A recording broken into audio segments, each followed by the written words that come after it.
Alors le début de ma carrière, ça commence sur une rencontre, mais comme souvent les choses dans la vie. En fait, mon futur mari, à l'époque c'était mon copain, part à l'étranger pour une expérience qui remplaçait le service militaire à l'époque. Il part en Hollande et donc moi je me dis, ben forcément, Hollande, je vais choisir une boîte hollandaise, comme ça ils m'enverront en Hollande bien sûr. Donc je postule chez Unilever qui ne m'envoie pas du tout en Hollande car je n'avais pas du tout d'expérience, donc on n'envoie pas quelqu'un qui n'a pas d'expérience en expatriation, mais ça je l'ai compris après. Mais voilà, c'était mon premier job, c'est une boîte dans laquelle je suis restée quand même 20 ans, donc qui m'a finalement bien plu, mais qui a commencé comme ça par une idée qu'on pourrait théoriser en se disant voilà, j'ai voulu allier ma vie personnelle et ma vie professionnelle, c'était le cas. Et finalement, je suis restée 20 ans dans cette belle entreprise. Alors j'ai commencé par le marketing, puisque c'est ce que je voulais faire. Donc j'ai fait un peu toute la lignée dans le marketing. J'ai commencé assistante chef de produit. J'étais sur les produits dentaires à l'époque, la marque Signal, que j'ai adoré parce que voilà, c'est une marque qui est dans les familles, dans les foyers, dans un moment qui est hyper proche entre les parents et les enfants aussi, sur la transmission. Ça parlait bien à mon passé aussi, voilà, avec des parents profs. Ce moment, le dentaire, c'est tout ça. C'est aussi le social, hein. Les dents, ça veut dire des choses sur là d'où on vient. C'est un marqueur social. Donc j'ai beaucoup aimé cette période-là. J'ai fait pas mal de jobs. Et puis après, je suis arrivée assez vite, enfin au bout de quelques temps. À l'époque, je trouvais que ça allait pas assez vite, mais ça allait quand même assez vite. Je suis arrivée à chef de groupe, c'est-à-dire que j'avais un petit groupe de marques et c'est là que j'ai commencé à m'intéresser aux cheveux, voilà, donc auxquels je m'intéresse toujours, vous voyez, avec des grands mouvements de cheveux comme ça. Oui, c'est sûr que ça paraît vertigineux de se dire qu'on reste 20 ans dans la même maison. Il y a plusieurs choses qui m'ont fait rester chez Unilever. D'abord, la multiplicité des expériences.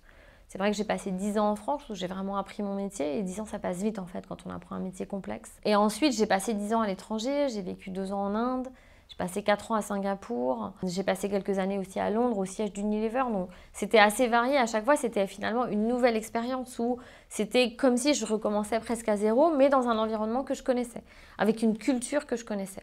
Et ça c'est la deuxième chose qui m'a fait rester, c'est la culture.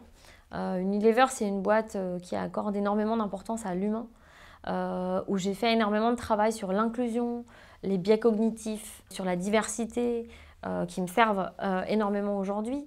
C'est une société qui était très en avance sur les notions d'impact. À l'époque, quand j'ai commencé à avoir des jobs où vraiment on attendait de moi que j'ai de l'impact pour le coup, sur le business, on a commencé à travailler dans cette société sur l'idée du purpose, qui pourrait se traduire par la raison d'être en français. On était dans les années 2007-2008, donc relativement en avance par rapport à ce qu'on peut voir aujourd'hui. Donc je dirais que c'est la multiplicité des expériences, mais surtout la culture qui m'a fait rester si longtemps.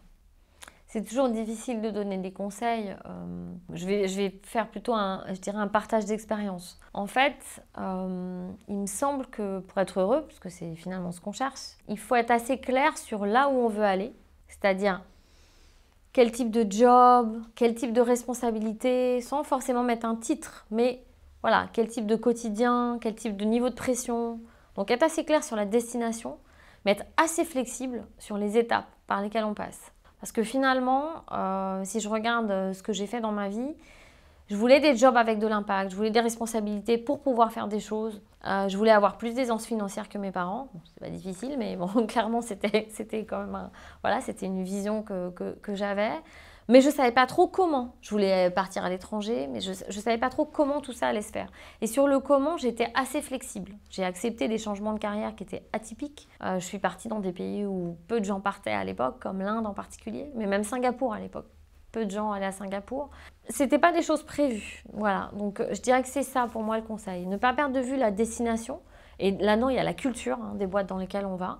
Et puis après, se laisser un peu porter sur ce qui peut arriver sur le chemin en termes d'apprentissage. Parce qu'on ne sait jamais ce qu'on va vraiment trouver au bout. Et souvent, on fait des belles rencontres, des surprises, et on a plus de choses à raconter aussi que si on reste sur un chemin qui est tracé ou qui est déjà écrit dans une brochure de recrutement.